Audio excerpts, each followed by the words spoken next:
Okay so I know कि इस video का पार्ट 2 बहुत लेट आ रहा है, तो यार उसके लिए माफ़ी चाहता हूँ, बट आई प्रॉमिस ये पार्ट भी आपको बहुत पसंद आएगा क्योंकि इस बार भी आपके लिए इंडियन सिनेमा से कुछ ऐसे खूबसूरत सीन्स लाया हूँ जो कि फिल्म खत्म हो जाने के बाद तक भी हमें याद रहते हैं। तो कुछ ऐसे ही दिल छू लेने वाले सीन्स को हम आगे डिस्कस करेंगे, और अगर आपने इस सीरीज का पार्ट 1 नहीं देखा है तो उसका भी मैं लिंक डिस्क्रिप्शन में दे दूंगा, जाकर वो भी देख लेना। पर उससे पहले welcome back to another video of Thoda Filmy, और शुरुआत करते हैं मेरे सबसे फेवरेट सीन के साथ, जो कि है फिल्म कपूर एंड सन्स से। यार मेरी राय में ना कपूर एंड सन्स एक काइंड ऑफ मिसअंडरस्टूड फिल्म है।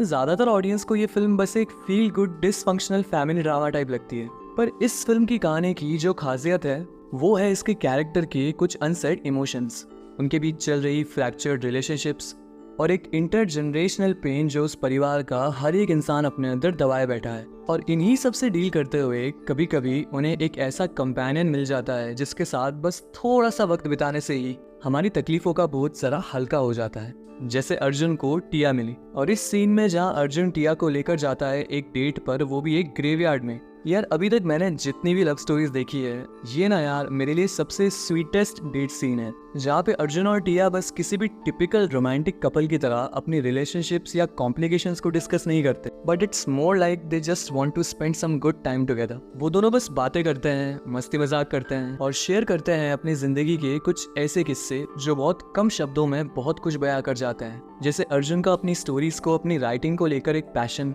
और टिया के अपने फैमिली के चले जाने के बाद उन्हें मिस करना। एंड जब वो दोनों वापस जा रहे होते हैं तब टिया पहली बार अर्जुन के लिए कुछ ऐसा फील करती है जो कि कैजुअल नहीं होता। उसे अर्जुन के साथ बिताया हुआ ये वक्त बहुत स्पेशल लगता है, और ऐसा क्यों ये वो खुद भी नहीं समझ पाती, और ना ही उस मोमेंट को एक्सप्रेस करने के लिए उसके पास शब्द होते हैं। एक यही सीन है जो मुझे इस फिल्म में शायद सबसे प्यारा लगा। वैसे इस फिल्म से मेरे और भी कुछ फेवरेट सीन्स हैं, पर उन्हें हम अगले पार्ट में डिस्कस करेंगे। पर यार आपको नहीं लगता कि सिद्धार्थ और आलिया को और भी लव स्टोरीज करनी चाहिए? वैसे आपको ये सीन कैसा लगा, और क्या आपने कपूर एंड सन्स देखी है? कमेंट सेक्शन में बताओ। हंसी तो फंसी। यार रोम कॉम लवर्स के लिए ना ये फिल्म काफी स्पेशल है। सिड और परी की वो अतरंगी केमिस्ट्री, जहाँ दोनों ही कैरेक्टर्स एक दूसरे से बिल्कुल अपोजिट हैं, जहाँ एक तरफ फुल ऑन पागलपंती से लोडेड मीता, वहीं दूसरी तरफ एक सीरियस, फ्रस्ट्रेटेड लेकिन एस्पायरिंग निखिल, जिसे खुद ही कभी कभार अपना नेचर समझ नहीं आता। और फिल्म में कुछ ऐसे मोमेंट्स भी होते हैं जहाँ पर हम ऑडियंस के मन में इन दोनों को लेकर एक सवाल जरूर आता है, क्या सच में ये दो ऑपोजिट्स एक दूसरे के लिए वो कनेक्शन फील कर सकते हैं? और सबसे पहला जवाब मिलता है हमें इस सीन में, जहाँ निखिल करिश्मा के लिए एक सरप्राइज पार्टी प्लान कर रहा होता है। यार ये सीन वैसे बहुत फनी भी है, और जब झूले को टेस्ट करने के लिए वो मीता के साथ उसमें बैठ जाता है और बिना उसके इंस्ट्रक्शंस के ही झूला शुरू हो जाता है। अब वहाँ पर किसी को नहीं पता कि आगे क्या करना है, झूला आउट ऑफ कंट्रोल है, जहाँ एक तरफ निखिल गुस्से में चिल्लाए जा रहा है सब पे, वहीं दूसरी तरफ मीता उस मोमेंट को खोई के एंजॉय कर रही है, वो भी इतना कि उसकी तो हंसी नहीं रुक रही।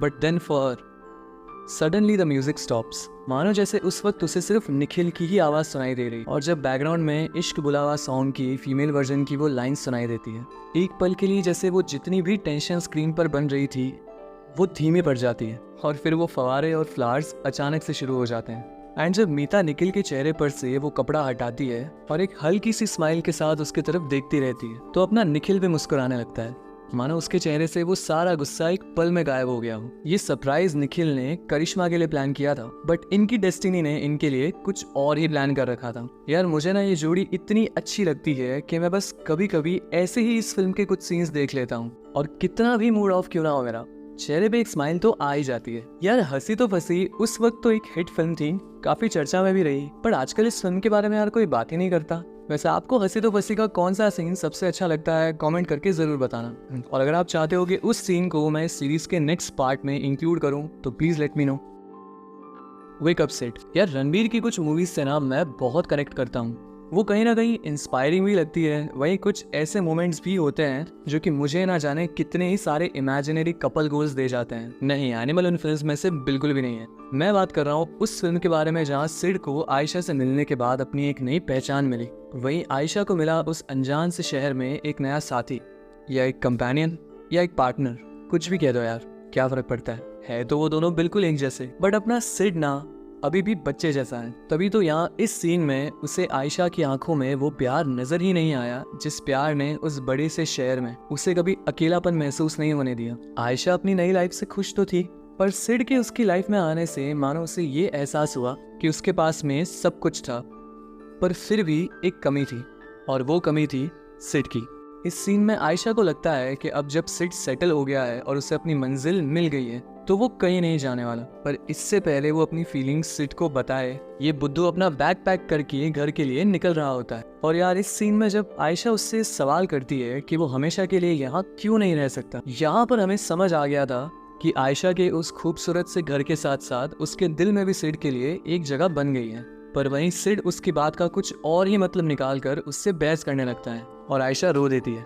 वो इतना तो समझ जाती है कि सिड को भी उसके लिए वही फीलिंग्स हो ऐसा जरूरी नहीं है। और सच में इस सीन में ना यार मैंने आयशा के लिए बहुत फील किया था। पर वो कहते हैं ना कि जो आपका है वो आपको मिलकर ही रहता है, और इस बुद्धू को अपने लिए आयशा के दिल में जो फीलिंग्स है वो समझ आती है उसका एक आर्टिकल पढ़ के, वो भी तब जब उसे आयशा से बात किए कई दिन बीत जाते हैं। और यहाँ शायद वो उसी बारिश का इंतजार कर रहा होता है जो उसने और आयशा ने कभी साथ देखी थी, और मिस तो कहीं ना कहीं ये भी उसे कर रहा है। तो इस बच्चे का ये बच्चा सा दिल खुद को उसके पास जाने से रोक नहीं पाता, और यही बारिश एक बार इन दोनों को फिर से मिला देती है। यार इस फिल्म की ना एक खासियत है कि ये फिल्म हमें सिर्फ अपना पैशन और इंटरेस्ट ढूंढने में इंस्पायर नहीं करती, बल्कि हमें एक कंपेनियन की इंपॉर्टेंस भी समझाती है। हाँ, अपने गोल्स पूरे करना बहुत अच्छी फीलिंग देता है, पर उन्हें शेयर करने के लिए कोई अपना ना हो तो वो हैप्पीनेस जरा इनकम्प्लीट लगती है। तो वेकअप सिड से आपका सबसे फेवरेट सीन कौन सा है कमेंट सेक्शन में जरूर बताना। तो ये थे कुछ एक मेरे फेवरेट सीन्स इन तीनों ही फिल्म से जो कि मुझे बहुत अच्छे लगते हैं। हाँ इस बार 3 ही मूवीज कवर कर पाया, क्योंकि अगर उससे ज़्यादा बात करता तो वीडियो बहुत लंबा हो जाता, और आजकल लोगों का अटेंशन स्पैन तो आपको पता ही है। तो और भी सीन्स हैं, पर उन्हें हम इस सीरीज़ के अगले पार्ट में डिस्कस करेंगे। जब तक आप मुझे कमेंट से बताओ कि आपको ये वीडियो कैसा लगा। और अब जाते जाते आपको लाइक और सब्सक्राइब करने के लिए परेशान नहीं करूंगा। आपने ये वीडियो यहाँ तक देखा, मेरे लिए वही बहुत है। आप अगला वीडियो किस टॉपिक पर चाहते हो वो भी कमेंट सेक्शन में बता देना। मैंने अपने चैनल पे रिसेंटली एक पोल भी रखा था, तो जाते जाते ना उस पर वोट जरूर कर देना, या फिर इस वीडियो के नीचे कमेंट करके बता देना। और मैं मिलता हूँ आपसे अगले वीडियो में। Goodbye and take care.